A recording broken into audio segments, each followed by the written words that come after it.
Fala pessoal, hoje a gente vai ver 3 questões de geometria da FUVEST 2024. Uma de plana, uma de espacial e uma de analítica. Vamos dar uma olhada nos enunciados então. Então essa questão número 31 diz o seguinte: o reservatório de um caminhão-pipa tem a forma de um cilindro circular reto com eixo horizontal e dimensões internas de 6 metros de comprimento e 2 metros de diâmetro. Então o reservatório está aqui, ó, é um cilindro deitado, tá? O comprimento dele, que vai ser a altura do cilindro, é de 6 metros e o diâmetro desse círculo, que é a base do cilindro, é de 2 metros. Tá? Uma escola contratou o serviço do caminhão-pipa para abastecer sua caixa d'água. Após o abastecimento, então depois de abastecer, o motorista percebeu que o reservatório do caminhão estava cheio até 3/4 da sua altura. Então a altura que era de 2 metros aqui, né? Esse diâmetro do círculo da base, o que restou aqui era 3/4 da altura, tá? 3/4 do diâmetro, que é 2. Depois a gente vai ver o que a gente vai usar isso. Qual foi o volume em metros cúbicos da água utilizada? Cuidado, porque aqui ele não está pedindo o volume que restou de água aqui dentro do caminhão. Ele está pedindo justamente a parte de cima, que é o volume de água utilizada, tá? Então esse volume que ele utilizou para abastecer a caixa d'água da escola, esse volume agora está faltando aqui em cima. E é isso que ele está pedindo, tá? É a parte de cima, a parte que está vazia do caminhão. Sabendo que o reservatório do caminhão estava cheio antes do abastecimento. Então estava cheio, quando ele usou essa água, esta parte de cima ficou vazia, ele quer saber justamente quanto foi utilizado para encher a caixa d'água da escola, tá bom? Gente, a gente normalmente trabalha com cilindro de pé, né? Então eu vou colocar aqui o cilindro de pé, e eu vou marcar justamente a parte que nos interessa. A parte que nos interessa não é a parte que está vazia, não é essa parte de baixo que está pintadinha aqui não. É a parte de cima, que tem esta base, que eu desenhei aqui, e esta parte aqui então é a água utilizada. É essa água que eu quero calcular o volume da água que saiu, certo? Então vamos ver as dimensões. As dimensões são 2 metros de diâmetro, então 2 de diâmetro da base, e 6 metros de comprimento, que no caso é a altura do cilindro, certo? Já tenho aqui então altura igual a 6 e o diâmetro que vale 2, portanto a gente sabe que se eu traçar aqui um raio, o raio desse cilindro aqui, né, vai valer 1. Então se o diâmetro mede 2, o raio vale 1. E eu quero saber este volume. Mas como é que eu calculo o volume de um sólido que eu não sei qual é? Será que isso aqui é um prisma? Será que isso daqui é um cilindro, é uma parte de um cilindro? Como é que eu calculo o volume de uma figura que eu não conheço, tá? Bom, gente, sempre que você tiver uma figura que tem duas bases iguais, e ela é uma figura como essa, onde você, cortando em qualquer plano que você faça aqui, qualquer corte que você faça, você vai ter exatamente o mesmo formato de seção transversal, tá? Então vamos dizer assim, se você tiver uma base em cima, uma base embaixo, as duas bases iguais, e se você cortar em qualquer plano, você tiver sempre uma figura igualzinha à base, existe um negócio chamado princípio de Cavalieri, que te permite usar a mesma fórmula do volume do cilindro, tá? Que é a mesma fórmula do volume de prisma, porque todos esses têm essa característica, né? Se você fatiar ele, você sempre vai encontrar uma figura na fatia igual à área das duas bases, certo? Então o volume de um sólido como esse é a área da base vezes a altura. A mesma coisa que você vai ter para calcular o volume de um cilindro, de um prisma, tá bom? Então, volume igual à área da base vezes a altura. A altura eu já tenho, a altura vale 6. Então eu preciso calcular a área desta base.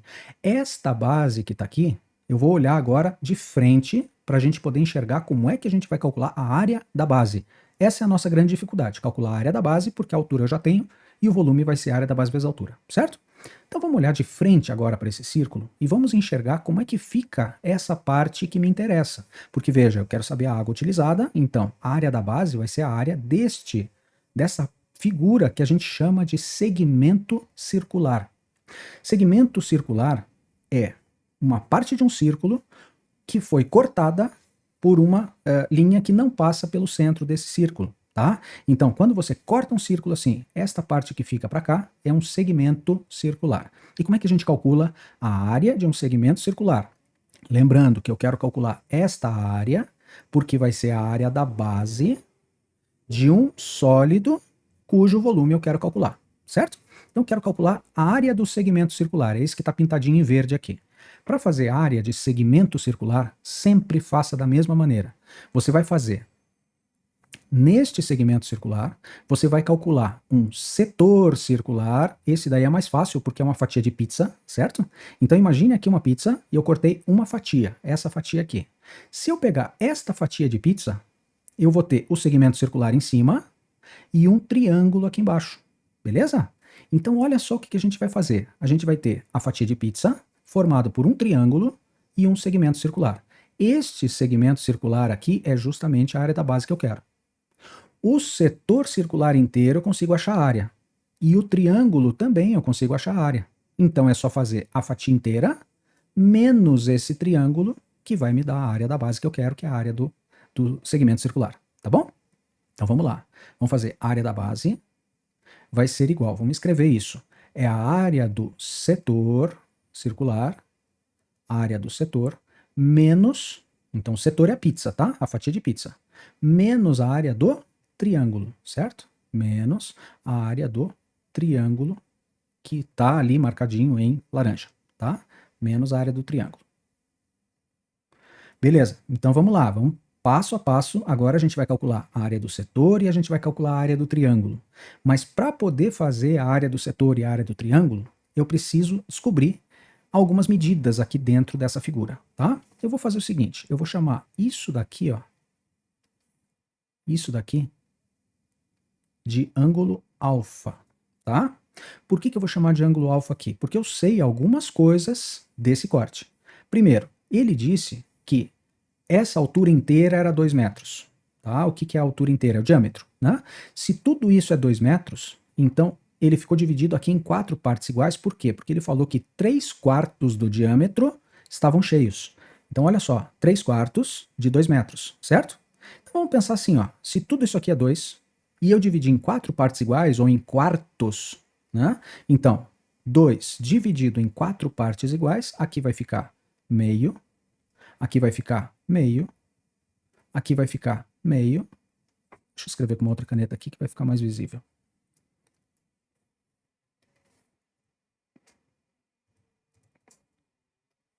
Aqui vai ficar, então, meio. E aqui, na parte de cima, vai ficar meio. Ó, perceba comigo, meio mais meio dá 1, que é o raio. Raio mais raio dá 2, que é o diâmetro, e ele falou que o diâmetro era 2. Tudo bem? Então dividir em 4 partes iguais. Agora, meio mais meio mais meio vai dar 3 meios. Esse 3 meios aqui é justamente a altura do líquido que ficou. E meio que sobrou para cima vai ser a altura do líquido que saiu, certo? Joia. Agora, essa medida aqui, ó, não é o raio? E o raio não vale 1? Então você perceba que você tem um triângulo retângulo aqui do lado direito, esse triângulo retângulo, que é aproximadamente assim, ó. É um triângulo que tem um cateto que eu não conheço, ele tem um cateto igual a meio, e ele tem aqui, ó, uma hipotenusa que vale 1. E ele tem aqui também na base um ângulo alfa, que eu não sei qual é. Mas olha só o que acontece com esse triângulo retângulo aqui, ó. Ele tem meio como um cateto adjacente e 1 como hipotenusa. Será que a gente não consegue relacionar cateto oposto com hipotenusa, ou cateto adjacente com hipotenusa, usando o cosseno? O que seria o cosseno do ângulo alfa? Cateto que está do lado, cateto adjacente, né? Cateto adjacente sobre hipotenusa, certo? Cosseno do ângulo alfa é igual cateto adjacente, que é meio, dividido pela hipotenusa, que é 1. E meio dividido por 1 é meio. Qual é o ângulo que você já conhece que tem cosseno igual a meio? Se o cosseno de alfa é igual a meio, então o alfa vale 60 graus, certo? Porque o cosseno de 60 é que é igual a meio. Então, pelo cosseno, a gente acabou de perceber que esse alfa aqui, ó, mede 60 graus. Opa, legal. Esse alfa aqui, ó, mede 60. Então, olha só o que a gente vai usar desse ângulo aqui, ó, desse triângulo. Se isso aqui é 60 para um lado, isso daqui também vai ser 60 para o outro lado, certo? Posso apagar aqui só esse meio para a gente poder enxergar direitinho? Olha só, esse alfa aqui vale 60, esse outro alfa aqui vale também 60 graus. Então vamos usar essa medida aqui, ó, do setor circular. O setor circular inteiro ele tem 60 mais 60, certo? O setor circular inteiro, esta fatia de pizza, tem 120 graus. Então, a primeira coisa que a gente vai fazer é a área do setor. A área do setor circular vai ser um pedaço de uma circunferência. Esse setor circular, ele tem 120 graus aqui, tudo isso aqui é 120 graus, é 120 sobre 360 graus, porque a circunferência inteira tem 360, então é uma parcela dessa área da circunferência inteira, né? 120 graus dividido pelo total, que é 360, é 1/3 da circunferência, certo? Simplifica aqui, ó, vai dar 1, simplifica aqui, vai dar 3. É 1/3 da circunferência. E qual é a área da circunferência inteira? Não é πr ao quadrado? Π vezes 1 ao quadrado. O raio vale 1, certo? Esse aqui é o raio da circunferência. Então, a gente vai calcular o setor, a área do setor, como sendo 1/3 de π. π vezes 1 é π, dividido por 3, vai dar π sobre 3 metros quadrados, certo? Essa é a área do setor circular. O que é isso? Então, é a área da fatia de pizza inteira. Agora, a gente precisa, de alguma forma, achar a área do triângulo para poder fazer a área da fatia de pizza menos a área do triângulo, né? Então, essa área do setor aqui a gente já calculou. Vale π sobre 3, tá? Agora a gente precisa achar a área do triângulo para fazer área do setor menos a área do triângulo igual à área da base, e daí quando a gente tem a área da base, a gente faz a área da base vezes a altura e acha o volume, tá bom? Então vamos lá. Agora, para poder achar a área deste triângulo aqui, ó, eu posso pensar o seguinte, peraí, este triângulo que está aqui é justamente esse triângulo que está na direita, certo? Se eu conseguir calcular esse xzinho aqui, ó, esse x com esse x vai ser a base do triângulo, tá? Ou eu posso calcular a área desse triângulo, multiplicar por 2, eu vou ter a área do triângulo inteiro. Então vamos lá. A área do triângulo, eu vou precisar achar esse xzinho aqui. Como é que você acharia esse x? Tem duas maneiras rápidas de você achar o x. Ora, esse x aqui, dividido por 1, vai ser o seno do ângulo de 60, concorda? Ou então eu poderia fazer também Pitágoras, né? 1 ao quadrado é igual a meio ao quadrado mais x ao quadrado. Eu vou usar o seno aqui, ó, porque desse ângulo, alfa, o x é o cateto oposto, certo? Então, seno de alfa é igual a cateto oposto, que é x, dividido pela hipotenusa desse triângulo retângulo, que é 1. Seno do ângulo alfa, mas o ângulo alfa é 60 graus, então eu posso dizer que seno de 60 é igual a x sobre 1, que é x. Então eu já calculo direto, o valor de x vai ser igual a seno de 60, que é raiz de 3, sobre 2. E como é que eu vou usar esse x aqui, então, que eu chamei esse x aqui, ó, de raiz de 3 sobre 2. Esse outro aqui, ó, do outro lado, vai ser a mesma coisa, né? X é igual a raiz de 3 sobre 2. Então eu vou agora pegar este triângulo aqui, ó, e a gente vai calcular a área desse triângulo, certo? Então vamos lá, vamos fazer aqui nesse cantinho aqui, acho que vai ficar legal. A área do triângulo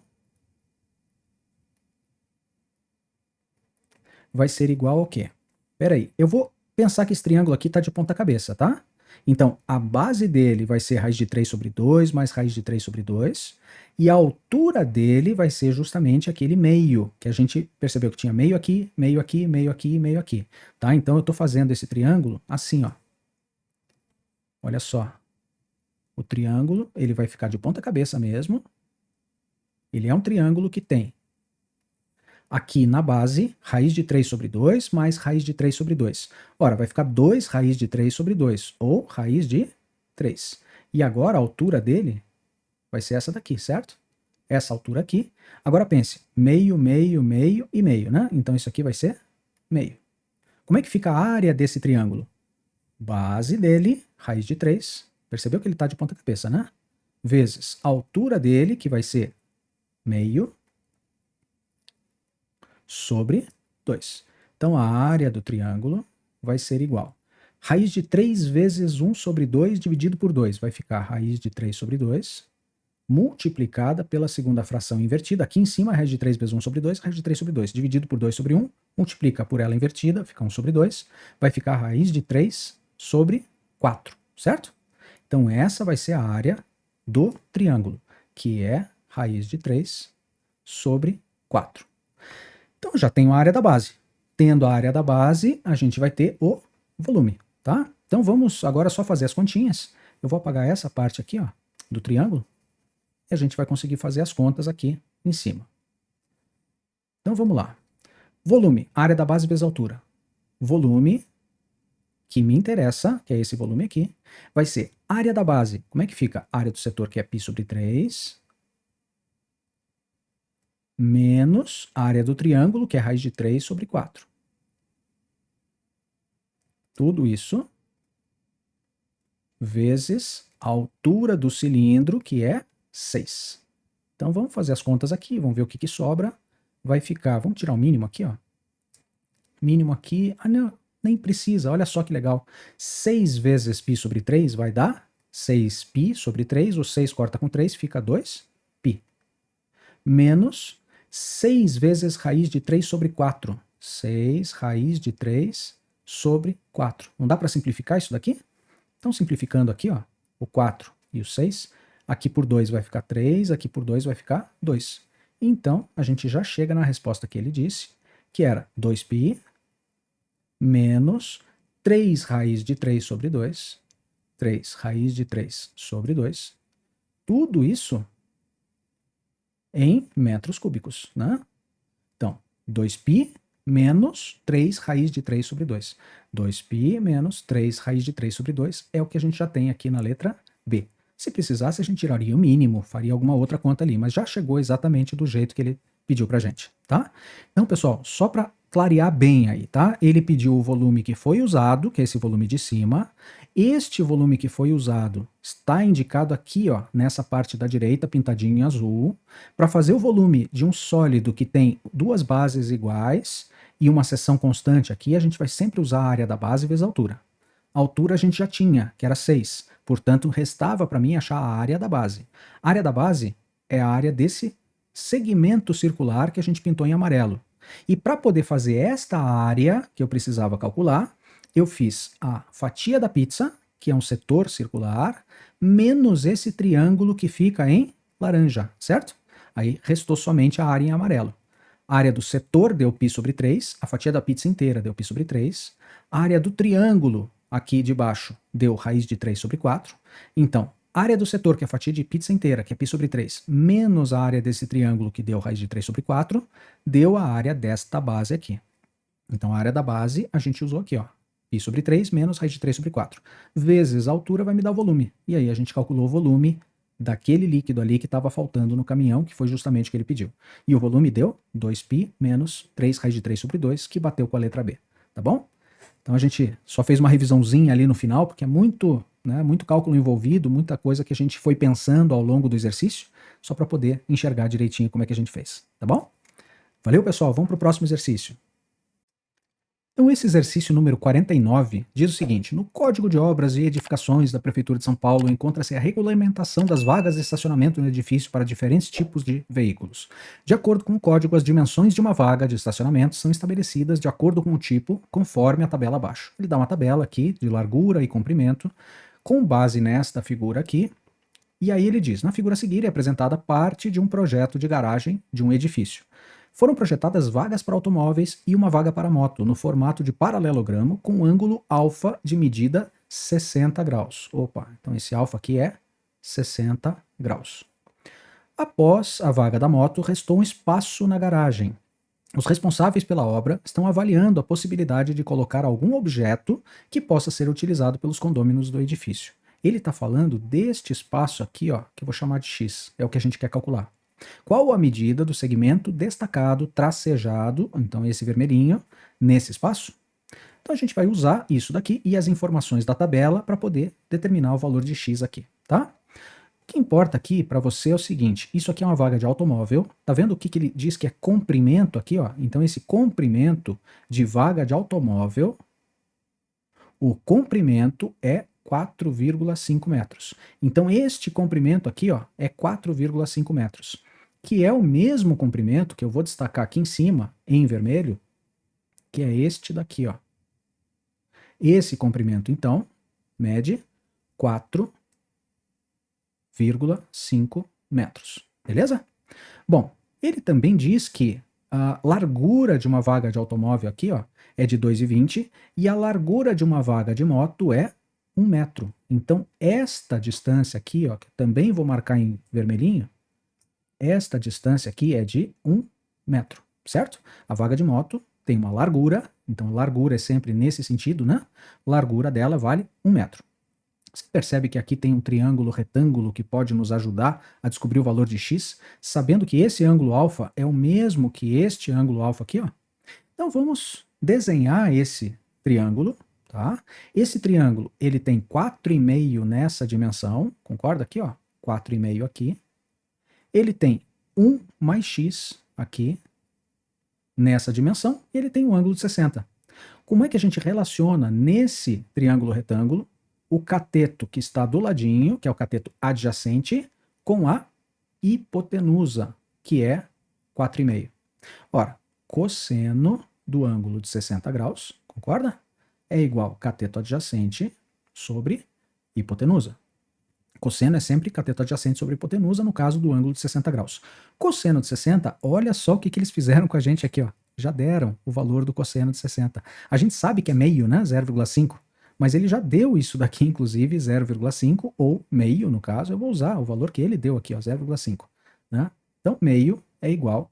Cateto adjacente, que é justamente esse daqui, né? Cateto que está do lado, é 1 mais x, dividido pela hipotenusa, que a gente sabe que vale 4,5. Então agora é só resolver, gente. Esse daí é bem mais simples do que o anterior, né? Então eu vou passar esse 4,5 multiplicando para lá. Vai ficar 1 mais x é igual a 4,5 vezes meio. 4,5 vezes meio vai dar 2,25. Que meio é metade de 4,5, que é 2,25. Então o x que nos interessa, que é justamente essa partezinha que sobrou, ele quer saber se dá para colocar um objeto aqui, alguma coisa assim, ele vai ter 2,25 menos 1, 1,25 metros de largura, certo? Então 1,25 é justamente a resposta da letra C. Tranquilo, gente? Vamos para a próxima, então? Então essa questão número 60 diz o seguinte: considere o sistema linear x mais 2y igual a 4, 3x menos y igual a 5. E assinale a alternativa que representa graficamente esse sistema. Perceba, quando você tem uma equação como essa, isso aqui é uma reta. Isso aqui também é uma reta. Um sistema linear é a interseção, resultado do sistema, né? É a interseção dessas duas retas. Então, nesse caso, ele está te dando 4 representações aqui, e a gente precisa saber qual delas é verdadeira. Ora, vamos chamar isso aqui de reta R e vamos chamar isso aqui de reta S. E vamos começar mexendo com a reta R para enxergar algumas coisas dessa reta, tá?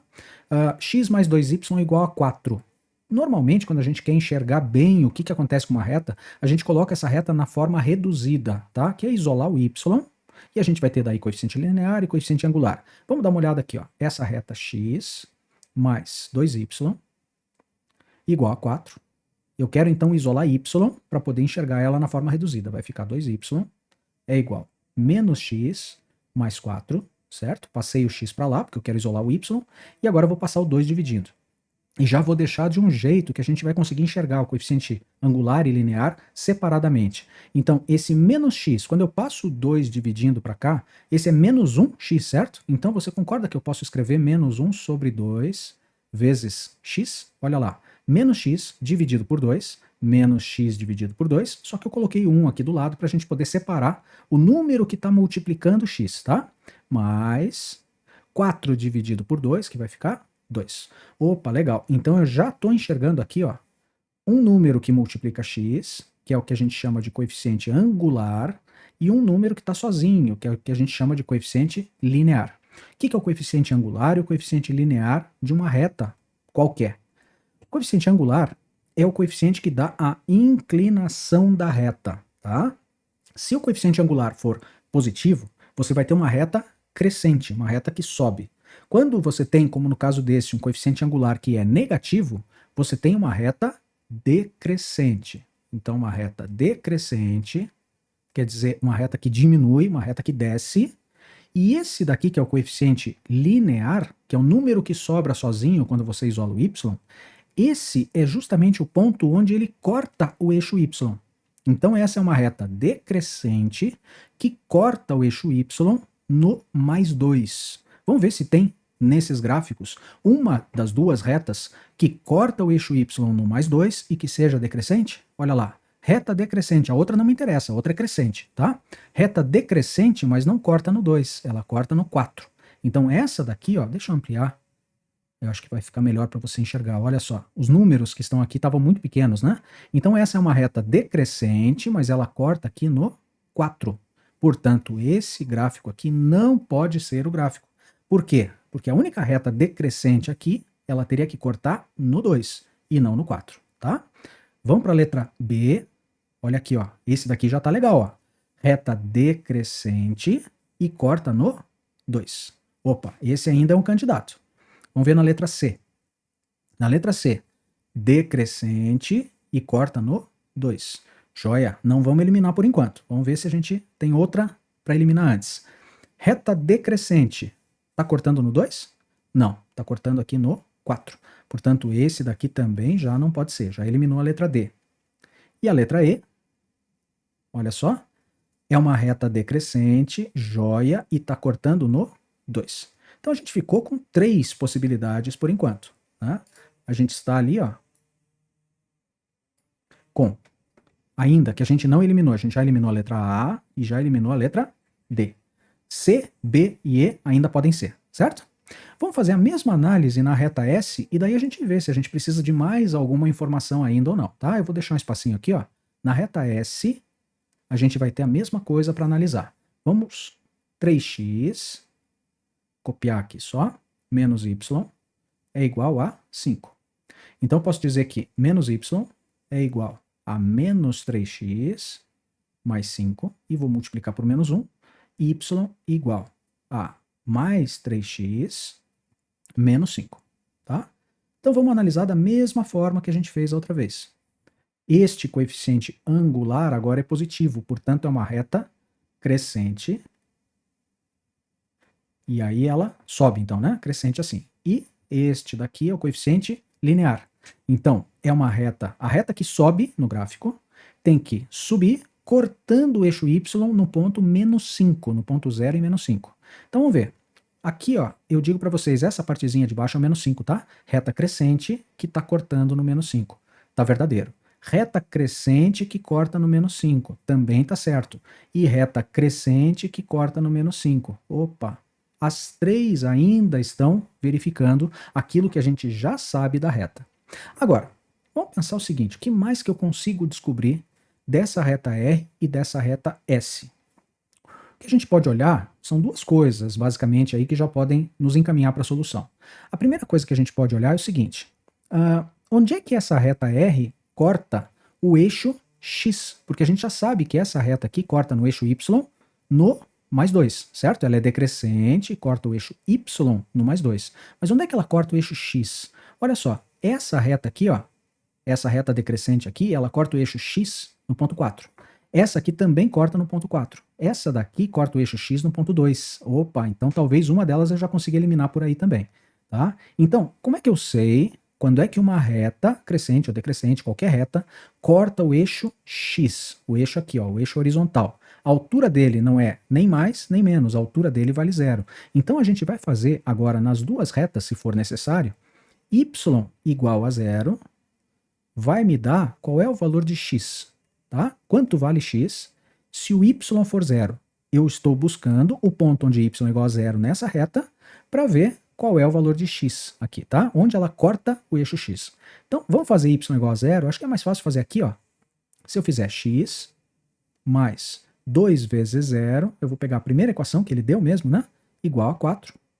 Então, x, 2 vezes 0 é 0, x igual a 4. Opa, legal. Então, se o y é igual a 0, x é igual a 4. Vamos ver, na reta decrescente, ela tem que cortar no x igual a 4. Então, na reta decrescente, ela está cortando aqui, ó, deixa eu ampliar para você. A reta decrescente, tem que cortar o eixo X no 4. E não está cortando. Está cortando aqui no 2, certo? Então essa daqui, ó, a gente já vai eliminar também. Legal. Sobraram duas, né? Porque essa daqui, ó, se você olhar, aqui você está vendo que corta a reta decrescente, está cortando aqui em 4. Tá certo. E essa daqui também, ó, a reta decrescente está cortando aqui no x igual a 4. Então, quem vai decidir é a outra reta, né? Veja que essa daqui, ó, a reta crescente, ela está cortando aqui no 1, alguma coisinha, 1,6, alguma coisa assim. E essa outra reta crescente está cortando no 5. Então, uma das duas a gente já vai, se a gente descobrir aonde que a reta crescente corta o eixo x, a gente já consegue descobrir qual das duas é que está correta, tá? Então vamos lá. Se eu fizer y igual a 0 nesta reta S, mesma coisa, a gente vai achar o x e daí a gente vai descobrir. Então vamos lá. 3x menos y, ó, 3x menos y igual a 5. 3x menos 0, que é o valor quando ela corta o eixo x, né? Então 3x menos 0 é igual a 5. 3x é igual a 5. X é igual a 5 sobre 3, que dá aproximadamente 1,66666, tá? 1,6, 3 pontinhos, ou 1,6 barra, assim, para dizer que é 66666, tá? Bom, qual é a reta, qual das duas, na letra B ou na letra E, onde a reta crescente corta o eixo X no ponto 1,6 alguma coisa? Essa daqui na letra B, a reta crescente, está cortando o eixo X no ponto 5, no X igual a 5. Portanto, essa daqui não pode ser. A gente já elimina. E aí a gente vai ver que esta outra aqui, ó, ela tá, a reta crescente, está cortando o eixo X entre 1 e 2, neste pontinho aqui, que vai ser 1,66666, dízima periódica. Beleza? Joia, pessoal. Então, na verdade, o que a gente foi fazendo? A gente foi percebendo, né, características dessas retas e eliminando as afirmativas. Daria para você simplesmente achar esses pontos de interseção e traçar as retas, né, e ver qual delas que verifica, né? Mas eu fui querendo mostrar para você, passo a passo, como você pode ir eliminando as afirmativas também. Ou cada uma das características da reta, né? Ser crescente, ser decrescente, onde corta o eixo y, onde corta o eixo y na outra, onde corta o eixo x, onde corta o eixo x na outra também. Para a gente poder entender, enxergar e aprender algumas características de retas também, tá bom? Valeu, pessoal, muito obrigado, até o próximo vídeo.